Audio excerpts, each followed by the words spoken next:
Okay, the webinar is now currently being recorded. Thank you for that. All right, so at this time, we do ask that we do have translation available for all our constituents, our parents, and our students. And so please select your language preference now by pressing at the globe button at the very bottom of the screen and choosing either English or Spanish. Also, please be reminded, feel free to please provide comments in the Q&A, and we will try to respond those through the entire presentation. Finally, a copy of this presentation in Spanish is available at our local district central MAVS website, which you will find it under the Manual Arts Vermont Square homepage. Thank you for that. And finally, not finally, but now we'd like to kick off our meeting to introduce our fearless leader and our equity champion, our fighter against educational injustice.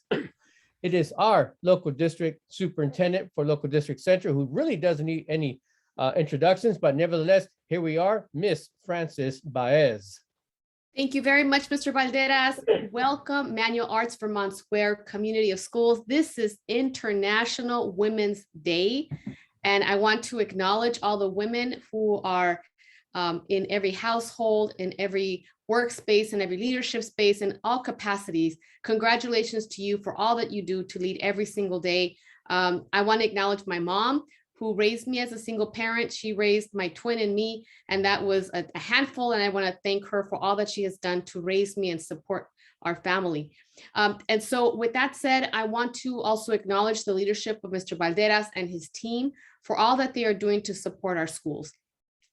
Today and tomorrow's session, today being the one here for our parents and community, and tomorrow with principals, we are focusing on ensuring that our students are prepared for the standardized assessment. So in local district central, LA Unified, across the country, it's called the CASP, or the Smarter Balanced Assessment. In the Smarter Balanced Assessment, the students will be required to read text, to solve problems, and many of the similar skills that they need is students need to be able to raise a claim, and they need to be able to find the evidence, and they need to be able to have an argument, all of this in writing. And we practice this every single day in school, whether it's in our English language development time, our English language arts time, or our science time.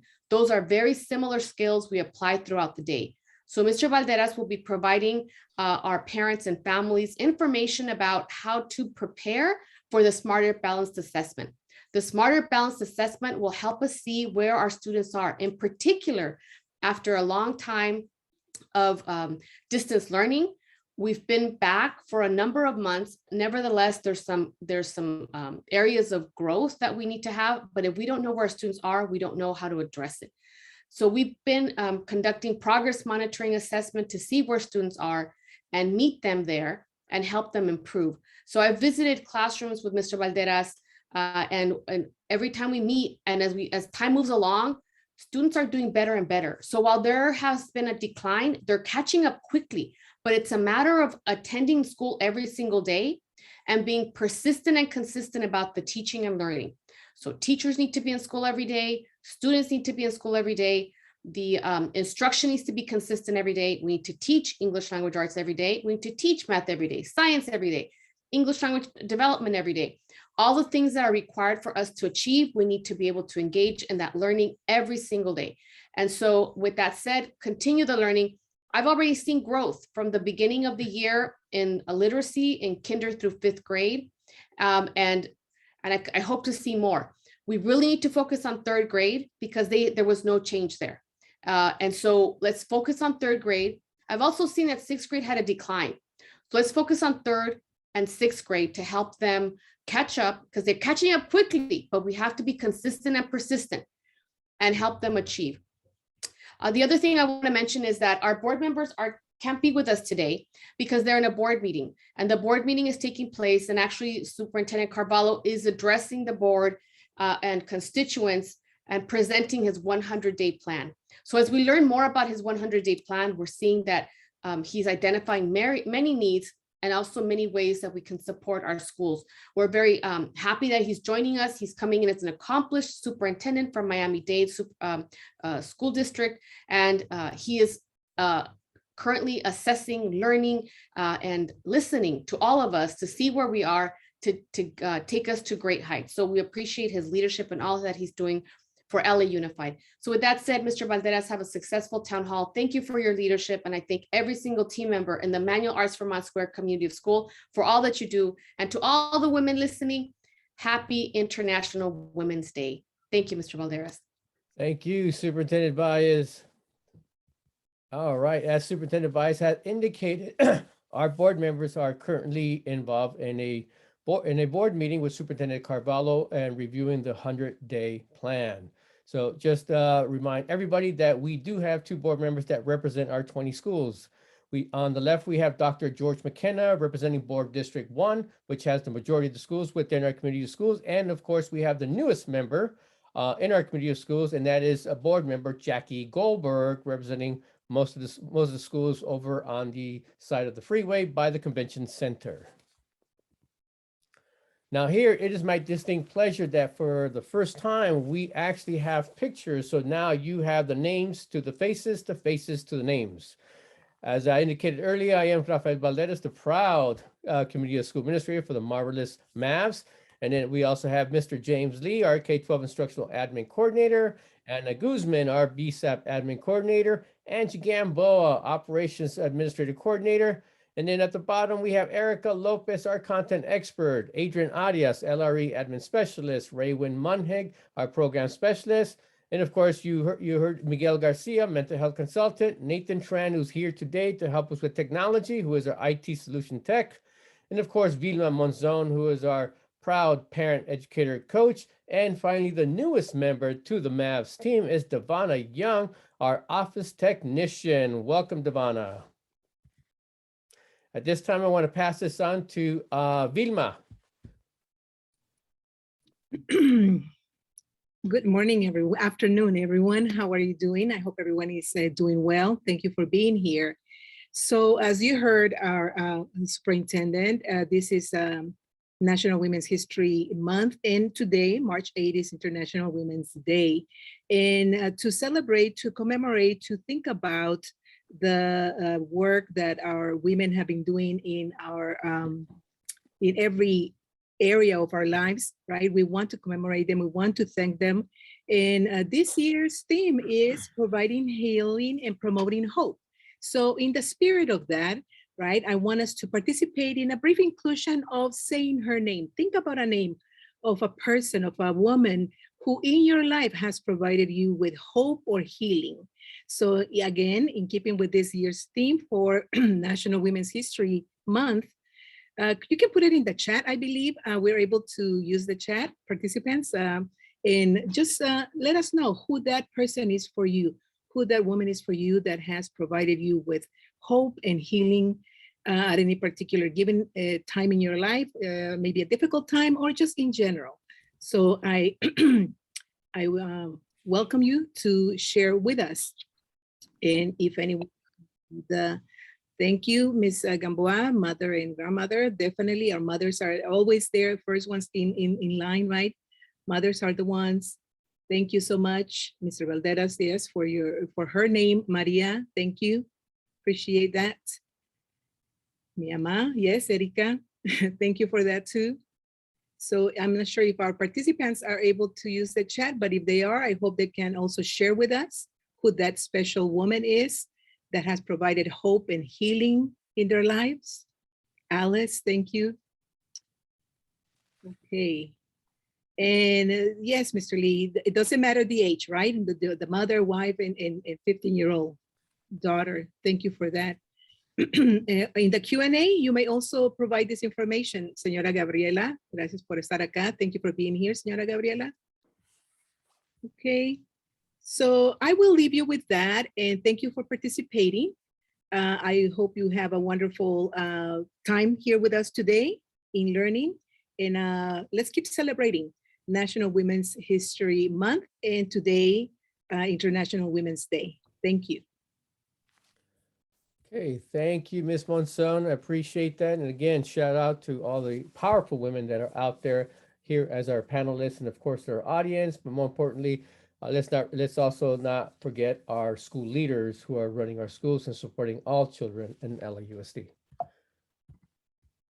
All right, so real quick, so let's go back to the purpose of our agenda. And at this time, we are going to kick off and we're going to smarter balance assessments. We have CASP, we have SBAC, we have different names for it, but it is now coming back. Last year, our 11th graders were assessed in the 11th grade, but the rest of the grades from grades 3 to 8 were not. So it's been about 2 years since our little ones have taken the assessment. And so that's why our purpose today is to make sure that our family members, our community, our parents, stakeholders understand that this is a high stakes assessment and we want to make sure that we do well to ensure success for our community schools. Our agenda for today, we are looking at quick review discussions, what the state test means for your child. Also what your child can expect under the CASP or SBAC. And how do we interpret these results here at the district and at the state level? And we're also providing a plethora of additional resources for all our parents. At this time, I want to go ahead and kick it off to Erica. Hi, welcome everyone. My name is Erica Lopez again. I am the instructional expert for MAVS, or Mayo Arts Vermont Square. And also I am a MAVS parent. My daughter goes to Norwood. So it is so important that our families know more about the standards, curriculum, state assessments, as families are the most important education partners that we have. Thank you for taking the time to learn more and support your children's success at home. Next slide, please. So now I'm going to go over a lot of information about our standardized tests, but basically California adopted a higher, more focused standard to better prepare students for college, technical schools, and careers. These new standards require new state tests that better measure these skills and allow students to show what they know and what they can do. The assessments are fully aligned to the state standards to more accurately measure a student's skill in English language arts and math. The Smarter Balance test replaced the existing test in English and math, and the Smarter Balance test is broken into 2 sections. Both tests can be taken online, but not every student in every grade will take the online version. The first component is a computer adaptive test. The Smarter Balance test isn't just an online version of a paper and pencil test. There are computer changes, rigor based on how the child answers each question. This determines whether a child falls in terms of advanced learning. It also produces more accurate results, especially for advanced and struggling students. The second component is the performance task. It's a multi-step assignment that asks students to apply a variety of knowledge and skills to address real-world problems. In English, the performance task requires students to use their research and writing skills. In math, students solve a complex problem and then describe and defend their reasoning. Scores from both the computer adaptive test and the performance test are combined for a student's overall score. So the 2 things I hear as a parent is that it's English and math, right? There's a computer base and it's adaptive, which means that it supports my student where they are, right? And where they need to go. The things that you can do at home are to support your child in their homework, to start counting, start talking to them more regularly, start asking them to read to you, start asking them to explain processes, because then we build the maps for those tests. Okay. Thank you, Erica. Let's go to the next one. And we can go ahead and kick it off with Jim Lee. Hi, good afternoon. Thank you, Mr. Valderas, and thank you, Erica, for the transition. So as Superintendent Baez stated earlier, the SBAC is very important for us and for you as parents to know how well your students or your children SBAC this year, because it is slightly different. So if we can go to the next slide. So what will be assessed, if you look carefully at the slides, in the past, the majority of the questions were multiple choice, as you can see on the Scantron picture in the middle of the slide. However, for this year, instead of just being solely Scantron types of questions, multiple choice, there will be more rigorous tasks as well. So students no longer just select the right answer, they will be asked to think critically and explain how they got their answer with less random guesswork. So if you can imagine on the multiple choice exam, a lot of times when kids may not know the answer or they start to get frustrated, they'll just guess. For the new exam, there will be less opportunity to do that. And while there will be some multiple choice, they will also have to explain some of their thinking. They will read and analyze complex texts and write essays. Both the math and English tests will have many different types of questions, such as multiple choice, essay, and short answer. Next, please.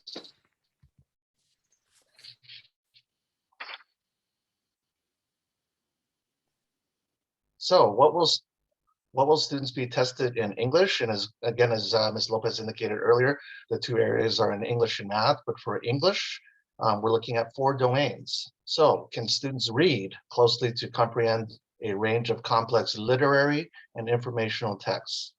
The second domain, can students write effectively for a range of purposes and audiences?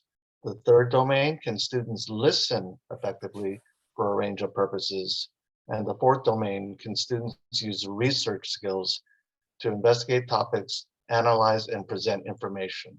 So those are 4 very difficult, complex domains in English language arts. And it begins at grade 3 and goes all the way up to grade 11.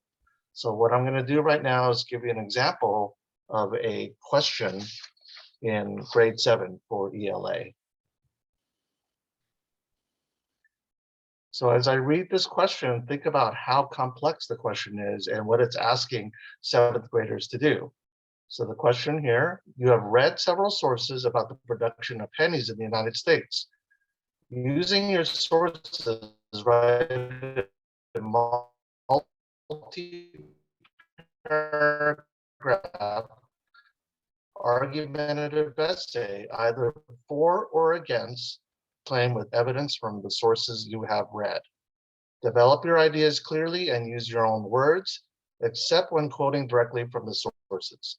Be sure to reference the sources by title or number when using details or facts directly from the sources. So again, it's addressing all 4 domains in English language arts, not only with the reading, but the writing, and also listing if they're listening to sections on the exam, and also the domain of research, because they would have to have received information about the history of the penny in the United States. Thank you. Next slide, please. For math, it's a little bit different as well, and you see the 4 domains indicated for math.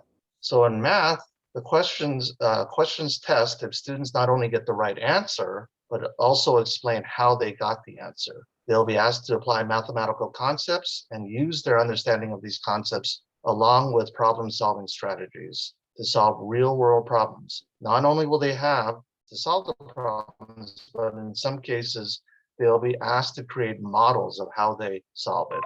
In the higher grades, students may create mathematical arguments to support their reasoning. So I'm going to show you a sample of the math question. So as you see in this case, instead of being the traditional math question,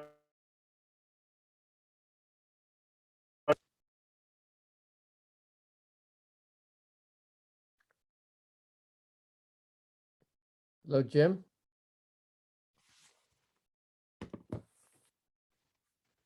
You're coming in and out, Jim.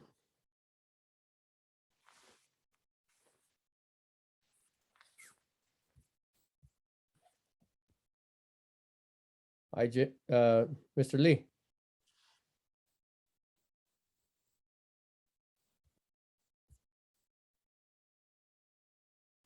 Okay. So in the meantime, Mr. Lee, did you come back? yes, can you hear me now? Yes, we can hear you now. Okay. Yes. Okay. So if you can, Mr. Lee, if you can just repeat that, because I know you're fading in and out.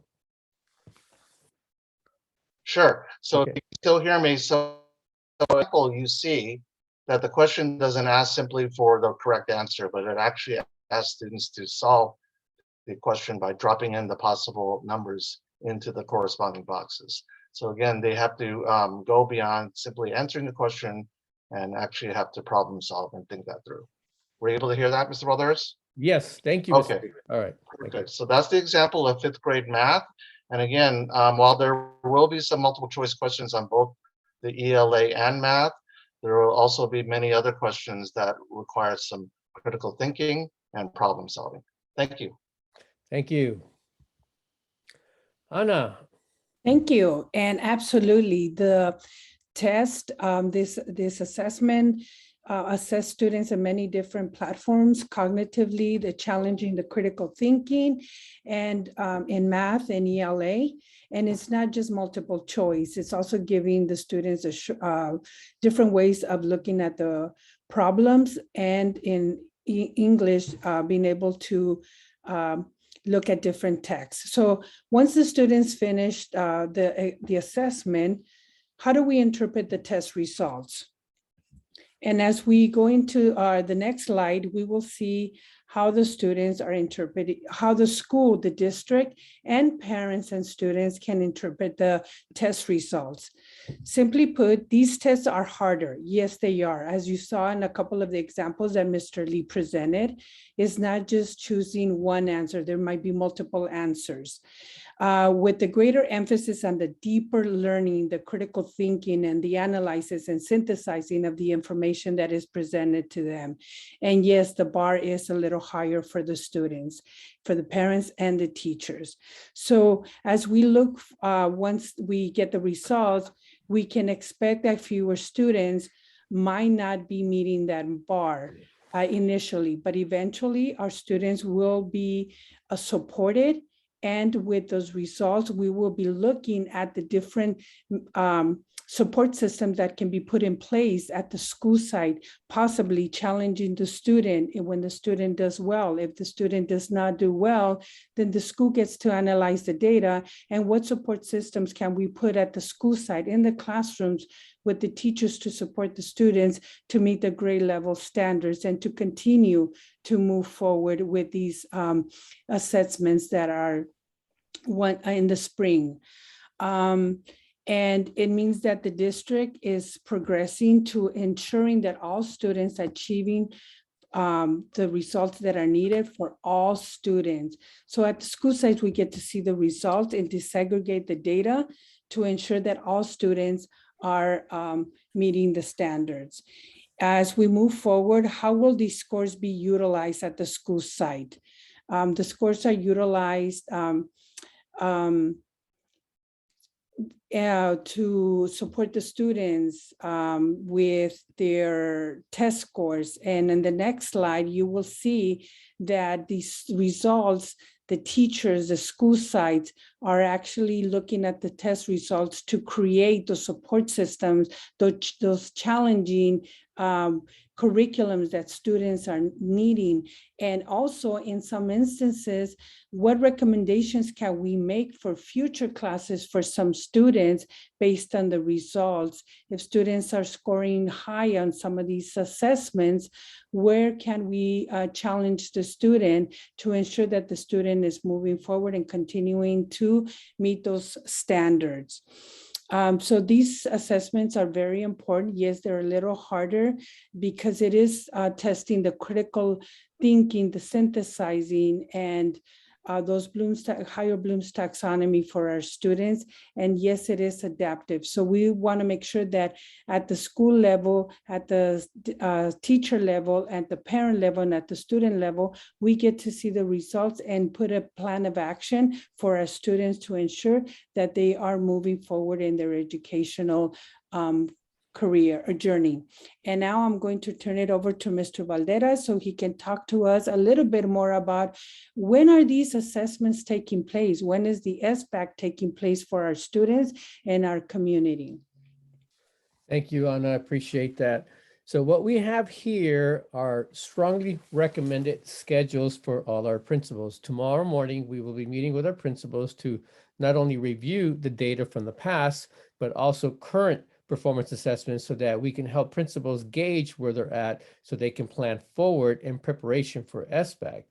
But it is highly recommended, and please check with your child's principal. Every school may have a different schedule, but as far as we're concerned, we strongly recommend that elementary schools test between April 18th and April 29th, and middle schools test May 2nd to May 13th. And more importantly, as far as the high schools are concerned, that they test May 16th through May 27th. 10 days is ample time to be able to test all our students. All schools in California under SBAC are required to test up to 95% of the student population. Now, you're probably asking why high schools are being pushed back to May 16th, and that is because the first 2 weeks of May is considered sacred by educational standards, and that is because that is when high schools administer the advanced placement exams. And they take a weekend break, and then they will roll into the SBAC or CASP assessments.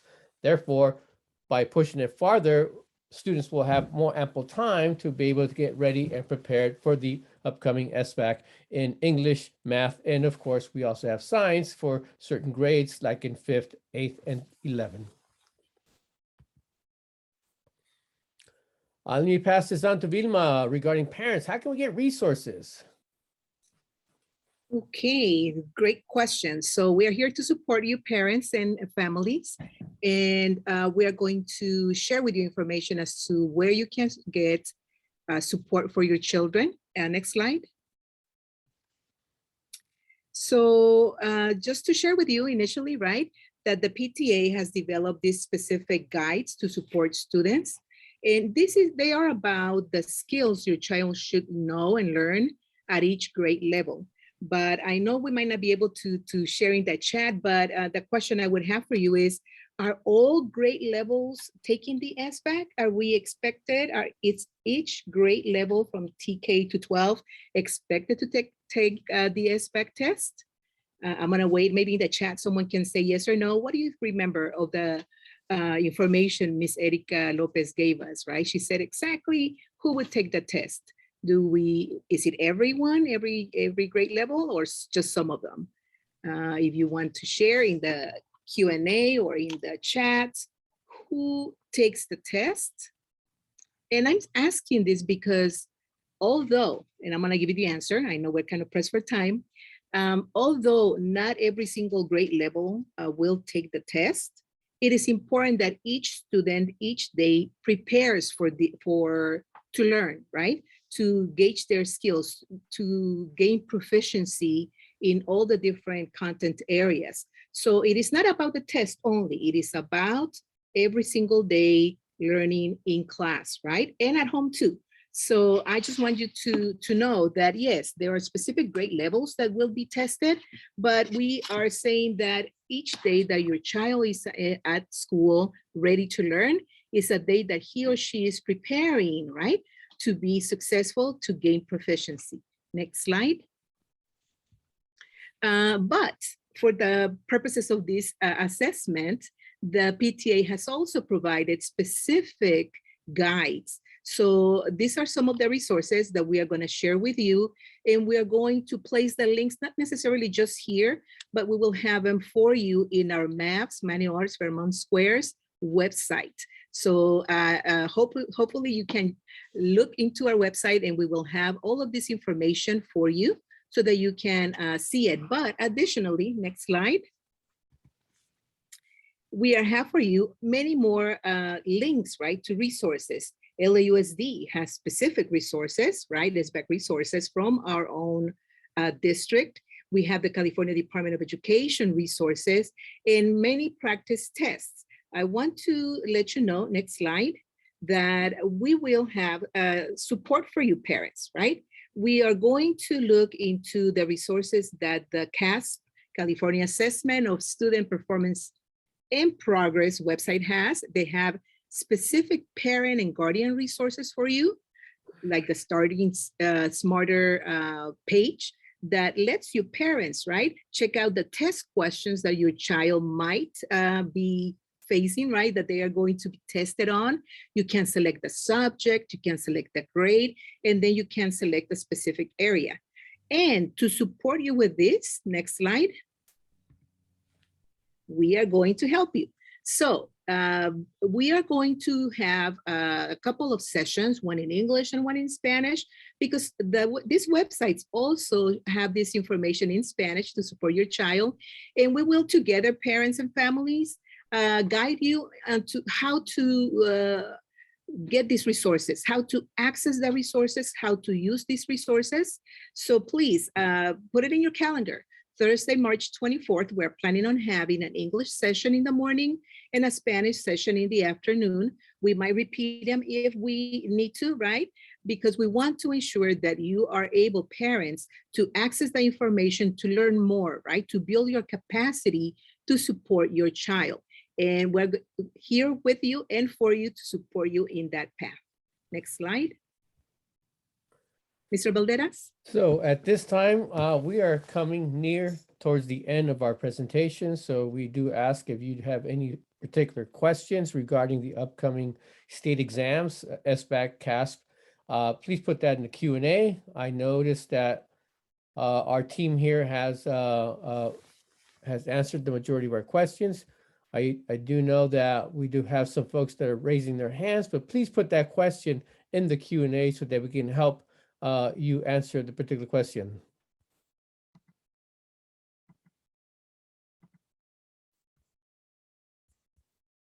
Yeah, unfortunately, our chat is disabled. So right now, our form of communication is question and answer.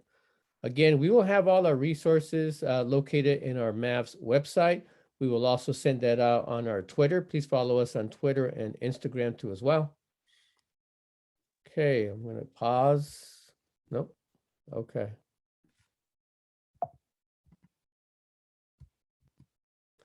Let's continue here.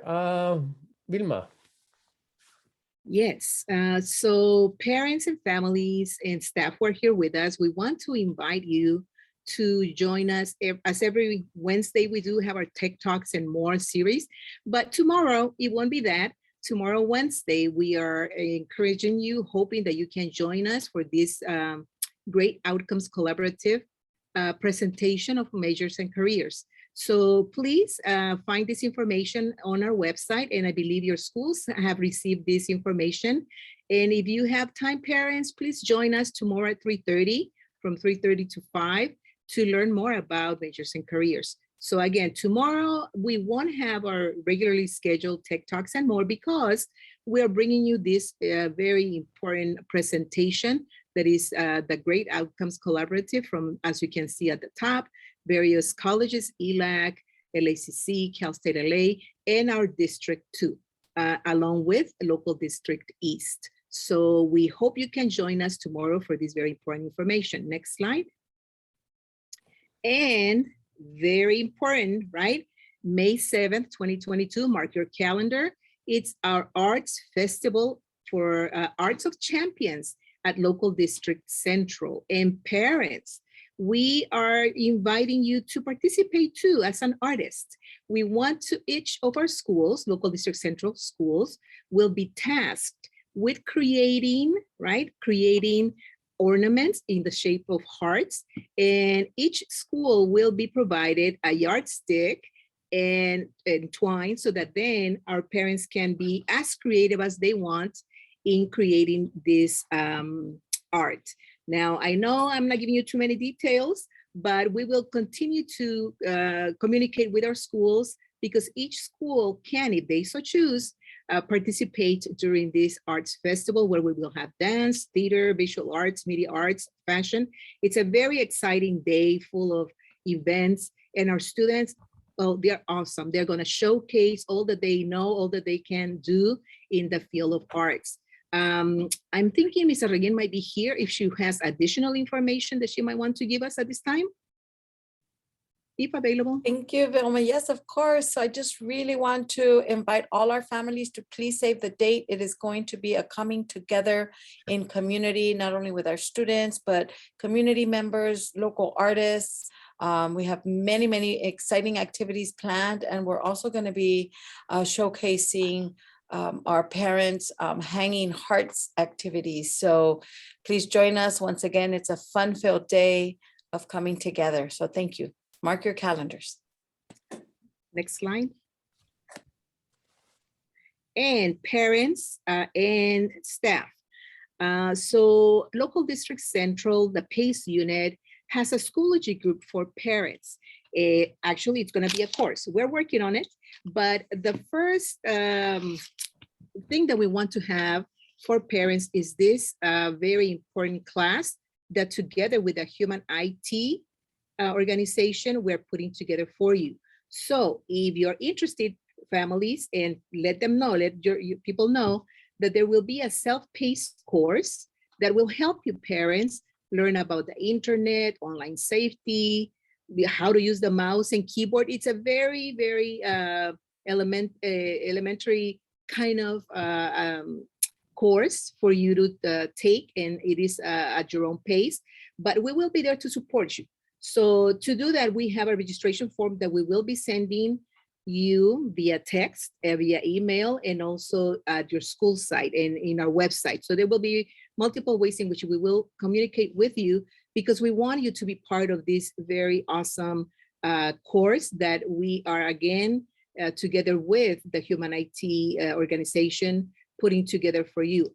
In addition, this will be the first course, the first section of the course, because we're preparing many presentations and products, right, that we want to share with you so that you can continue to build your capacity to support your children. And at the end of the course, it's like a course like such as your children take, and you will learn how to use Schoology too for parents. You will be graduating, culminating, and receive a certificate. So this is just the first step. We're working on this for you parents. We hope you can join us. And if you know of anybody who wants to learn more about technology, this is the place to start.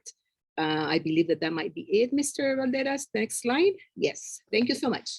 So as we come to the conclusion, I do want to pause for a moment. And so I know one of our parents reached out to us via email and asked the question regarding the SBAC exam. What about our special education students? So I do want to call on both Adrian and Raywin to see if they can provide an accurate response. So I do know that it's dependent on the IEPs. We have students that are either RSP and SDC, and they do take the SBAC exam for the state. But whereas we have students that are ID, those might be different. It's a different SBAC exam. Is that correct, Adrian? I believe it's called the CAA, correct? Yes, there's an alternative exam assessment that they will take through the state if they are in an alternative curriculum program. And if they were in a core program working towards a diploma, then they would take the SBAC. And Section K on each student's IEP would specify any accommodations that are needed for those assessments, and that's determined by the IEP team at an IEP meeting. Thank you. And the CAA stands for the California Alternate Assessments, and those are for students in alternate programs. So thank you to that parent that reached out to one of us. And so I certainly hope we answered your question, and thank you to Adrian. And finally, please connect with us, follow us on Instagram, follow us on Twitter. That is our phone number. We do have Miss Devon that is there answering our phones for us. And of course, please follow us on our website, where we will post the presentation along with the video of this presentation. Quick reminder to all that yes, we will be meeting on April 5th, Tuesday at 5 o'clock. The same Zoom link never changes. So we will be here again, same time next month, right before spring break. Again, I want to thank our panelists for being here and taking time away to share in this particular experience to support our constituents, our parents, and our students about the upcoming SBAC. We thank you and muchísimas gracias. I'm going to stop recording.